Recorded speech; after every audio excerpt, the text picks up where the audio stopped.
Hi hello this is Padma. Welcome to my channel. ఈరోజు మనం వినబోయే కథ రంగనాథ సుదర్శనం గారు రచించిన పెళ్ళోపదేశం. ఒక చక్కని కథను వినేద్దామండి. పెళ్ళోపదేశం. ఏమండోయ్ మిమ్మల్నే! అబ్బా, కాస్తైనా చురుకు లేకుంటే ఎలాగండి? ఆ బెజవాడ సంబంధం వాళ్ళు మన సంబంధం ఖాయం చేశామని కబురు చేశారని పిన్నిగారు ఫోన్ చేసి చెప్పారు అంది సూర్యకాంతం అరిచినట్లుగా. వినపడింది. కేబుల్ టీవీ వాడిని రీఛార్జ్ చేయమని డబ్బులు ఇచ్చాను. ఇవాళ సీరియల్ మిస్ అవ్వదులే, నువ్వేమీ దిగులు పడకు, అయిపోతుందిలే అన్నాడు సుందరరామయ్య. అబ్బబ్బా, చెవిటి మేళం మీరును, చెప్పలేక చస్తున్నాన్రా దేవుడా. తలుపు పెట్టి చెబితే కొలువు పెట్టి అడిగినట్లున్నది మీ వాలకం. అది కాదండి, ఆ బెజవాడ సంబంధం ఖాయం అయిందట అంది సూర్యకాంతం. వినపడిందోయ్. అబ్బా, ఇన్నాళ్ళకి నీ నోటి నుండి ఒక శుభవార్త విన్నానోయ్ కాంతం అన్నాడు సుందరరామయ్య సంతోషంగా. చాలేండి సంబడం, శుభం పలకరా పెళ్లి కొడక అంటే పెళ్లి కూతురు మొండేది అన్నట్ట. అలా ఉంది మీ మాట అంది నిట్టూరుస్తూ. సరే గాని పంతులు గారికి కబురు పెట్టండి, మంచి రోజు చూసి నిశ్చయ తాంబూలాలకు ఏర్పాటు చేసుకుందాం అంది సూర్యకాంతం. అలాగే, సాయంత్రం వచ్చేటప్పుడు లీటర్ పాలు తెమ్మనేగా. అలాగే తెస్తానులేవోయ్ అన్నాడు సుందరరామయ్య. అయ్యా మహానుభావా, ఆ చెవిటి మిషన్ కాస్త చెవిలో పెట్టుకోండి మహాప్రభో, అరవలేక చస్తున్నా అంది కసురుకుంటున్నట్లుగా సూర్యకాంతం. ఇప్పుడు చెప్పబోయ్. అదేనండి, పంతులు గారిని అడిగి ముహూర్తం పెట్టండి అన్నాను. అలాగే చేద్దాం. ఇంతకు మన వరాలేమంటుంది అడిగావా అన్నాడు సుందరరామయ్య. ఆ చిన్నపిల్ల దాని మొహం దానికేం తెలుస్తుంది, మనం ఎంతంటే అంత అంది సూర్యకాంతం. సరే, శుభస్య శీఘ్రం, అలాగే కానిద్దాం అంటూ బయటికి నడిచాడు సుందరరామయ్య. అమ్మా వరలక్ష్మి, విన్నావా అంతా? కలిసొచ్చే రోజొస్తే నడిచొచ్చే కొడుకొస్తాడంటే ఇదేనే తల్లి, బంగారం లాంటి సంబంధం, అదృష్టవంతురాలివి తల్లి అని అమ్మాయి తలపై చేతులు పెట్టి మెటికిలు విరిసింది కాంతం.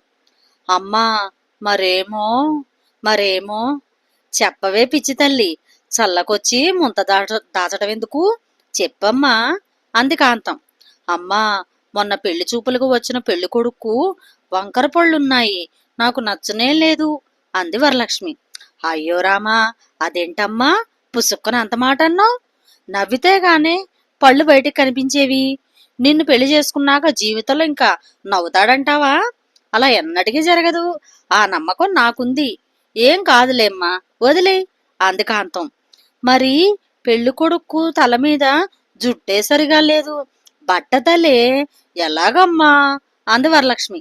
చాలే సంబడం, పిచ్చి కుదిరింది, రోకలు తెచ్చి తలకు చుట్టమన్నట్ట వెనకటికి ఎవరో, అలా ఉంది నీ వరుస.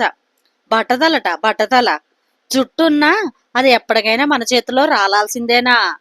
మీ నాన్నకు చూడు, ముందు తల జుట్టు ఒత్తుగా ఉండేది, ఇప్పుడు జుట్టేమైనా మిగిలిందా? ఎలాగూ పోయేదేగా. పొయ్యే జుట్టు ఉంటే ఎంత లేకుంటే ఎంత చెప్పు. ఇది అంతేనే, నువ్వేం బాధపడకు తల్లి అంది కాంతం.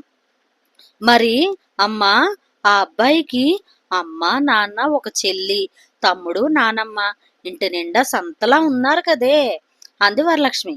ఓసి పిచ్చి మొహమా, ఎవరుంటే నీకేంటే, పెళ్ళైన 2 రోజుల్లో నా అనుభవాన్నంతా రంగరించి కొంప కొల్లేరు చేసి ఇంటిని 2 ముక్కలు చేసి నిన్ను బయట కాపురం పెట్టిస్తానుగా.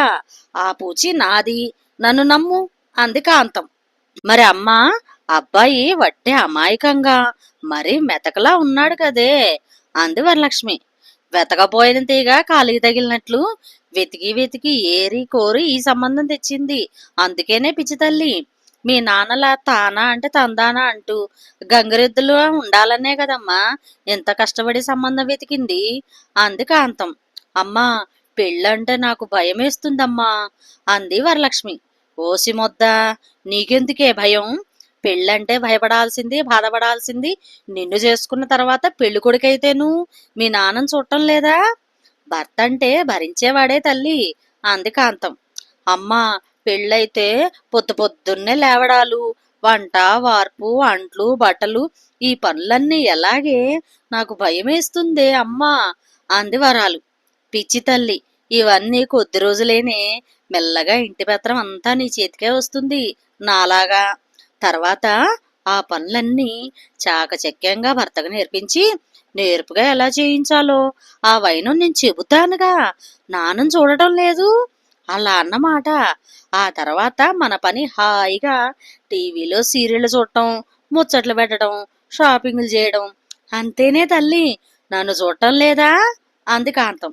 అమ్మా, పెళ్లిలో అమ్మాయి అబ్బాయి వెనకాల నడవాలటగా, ఎందుకే అంది వరం. అవునమ్మా, అదే ఆ అబ్బాయికి ఇక జీవితంలో చివరిసారిగా నడిచే ముందు నడక. ఇక జీవితాంతం ఉండాల్సింది నడవాల్సింది నీ వెనకాలేగా. అందుకే కాస్త ఓపిక పడితే చాలు తల్లి అంది కాంతం. అమ్మా, పెళ్లిలో అబ్బాయి పొగరగా తలెత్తుకొని నవ్వుకుంటూ ఉంటాడు, అమ్మాయేమో తలదించుకొని సిగ్గుపడుతుంది, ఎందుకే అంది వరలక్ష్మి. ఓహో అదే, పెళ్లి చేసుకున్నాక అబ్బాయికి ఇక జీవితంలో తలెత్తుకోవడం నవ్వడం జరగదని తెలియదుగా, అందుకే మనమే ఆ ఛాన్స్ అబ్బాయికి ఇస్తామన్నమాట, ధమాకా ఆఫర్లుగా అంది కాంతం. అమ్మా, పెళ్లిలో అబ్బాయిలు అమ్మాయిలు కాళ్ళు పట్టాలటగా అంది వరం. అవునమ్మా, నువ్వు ముందు ఎలా కాళ్ళు పట్టాలో అబ్బాయికి చూపిస్తావన్నమాట, అదే ట్రైనింగ్లా. ఆ తర్వాత ఆ అబ్బాయి జీవితాంతం చేయాల్సింది అదే పనిగా అంది కాంతం. అమ్మా, మరి ఉంగరాలాటలో ఎప్పుడు అబ్బాయిలే గెలుస్తారెందుకే అంది వరం. అవునమ్మా, నువ్వు ఆటలో ఎలా ఓడిపోవాలో అబ్బాయికి చక్కగా నేర్పిస్తావన్నమాట, అదే రిహార్సల్స్ లాగా. జన్మలో ఇక ఏ ఆటలో నీతో పోటీ పడి గెలవడుగాక గెలవడు, ఇది నా గ్యారంటీ తల్లి అంది కాంతం. మరేమో అమ్మా, అబ్బాయి అమ్మాయికి నక్షత్రాన్ని చూపిస్తాడు ఎందుకే అంది వరం. అవునమ్మా, అది అరుంధతి అని మన ఆడ నక్షత్రమే, అంటే మనమేనన్నమాట. ఇక జీవితాంతం ఎటు చూసినా అది పగలైనా రాత్రైనా మనం అబ్బాయికి పట్ట పగలే చుక్కలు చూపిస్తాముగా, అందుకన్నమాట అంది కాంతం. అమ్మా, పిల్లల్ని కనడం వాళ్ళను పెంచడం అబ్బా చిరాకమ్మా అంది వరం. ఓస్ నీ మొఖం, టీవీలో సీరియల్ పెట్టుకున్నామంటే చాలు, ఇక కన్నామో లేదో తెలియకుండానే డెలివరీ అయిపోతుంది. ఆ తర్వాత బాధ్యత అంతా మీ ఆయనో వాళ్ళ అమ్మో లేదా పని మనిషో చూసుకుంటారే, ఇంత మాత్రానికి భయం ఎందుకే తల్లి అంది కాంతం. అమ్మా, మొగుళ్ళు తాగొచ్చి పెళ్ళాలను కొడతారంటగా అంది వరం. ఎంత ధైర్యమే, మన పడాల కర్ర వంటింట్లో గిన్నెలు చెంబులు చూస్తూ ఊరుకుంటాయా, మన ఇంట్లో సొట్టలు పడ్డ గిన్నెలు చెంబులు చూడలేదా, అవన్నీ అనుభవాలన్నమాట. ఆ డోసు చాలలేదనుకో, గృహహింస, వరకట్న వేధింపుల చట్టాలు అన్నీ మన చుట్టాలేగా, వాటి కింద కేసులు పెట్టి ముప్పు దిప్పలు పెట్టి 3 చెరువుల నీళ్లు తాపించి తీయ తాట తీయము. ఇక మన మహిళా సంఘాలు ఊరుకుంటాయనుకున్నావా, మనకు కష్టం వస్తే చాలు కాకితో కబురు పంపకున్నా వాలిపోతాయి, ఏకి ఏకి వదిలిపెట్టవు. నీకేం భయం లేదమ్మా, ఆ సంగతి నాకు వదిలి అంది కాంతం. అమ్మా, అదిగో నాన్న వస్తున్నారే, ఇంకా వంట కూడా చెయ్యలేదని తిడతాడో ఏమో, భయమేస్తుందమ్మా, ఎలాగో అంది వరం. ఆహాహా, భయమా నాకా, నువ్వు చూస్తూ ఉండు మీ నాన్నతో ఎలా వంట చేయిస్తాను అంది వరం. అమ్మ దేవుడా రావుడా, తల పగిలిపోతోందిరా నాయన, ఒక్కటే తలనొప్పి, అమ్మా అమ్మా. ఏవండి పాపిష్టిదాన్ని, మొగుడికి ఒక ముద్ద అన్నం వండలేకపోయాను, ఎలారా దేవుడా, దేవుళ్ళలాంటి మనిషికి అన్యాయం చేస్తున్నాను. మా ఆయన బంగారం, పల్లెత్తే మాట అనడమ్మా, మాయదారి నొప్పి ఇవాళే రావాలా, చక్కగా వడియాల పులుసు, ముద్దపప్పు, గుత్తి వంకాయ కూర వండి పెట్టాలనుకున్నానమ్మా నా దేవుడికి. అమ్మా నాయన, ఏం చేద్దునురా దేవుడా అంటూ నటనతో జీవించింది కాంతం. అమ్మోయ్, నువ్వు సూపర్, నిజంగానే నాన్న మారు మాట్లాడకుండా వంట మొదలుపెట్టేశాడు అంది వరం. అదేనమ్మా కిటుకు, తలకు గుడ్డగట్టుకుని మూలగటమే, రాకున్నా ఏడవడమే, ముక్కు చీదటం, అలక పాన్పులు ఎక్కడం, ఇవి నేర్చుకుంటే చాలమ్మా, మనం మహారాణులమే. ఎంతటి మగవాడైనా కుక్క పిల్లల మన వెనక తోక ఊపుకుంటూ తిరగాల్సిందే అంది కాంతం. ఏవండి, కాస్త ఆ బట్టలు కూడా ఆరేయండి. నాకు అసలే నడు నొప్పి. పాపిష్టిదాన్ని. ఎవరైనా చూస్తే మొగుడుతో పని చేయిస్తుందని ఆడిపోసుకుంటారు. నా బాధ మీకు తప్ప ఎవరికి తెలుస్తుంది? చెప్పండి. అయ్యో! అమ్మా! అబ్బా!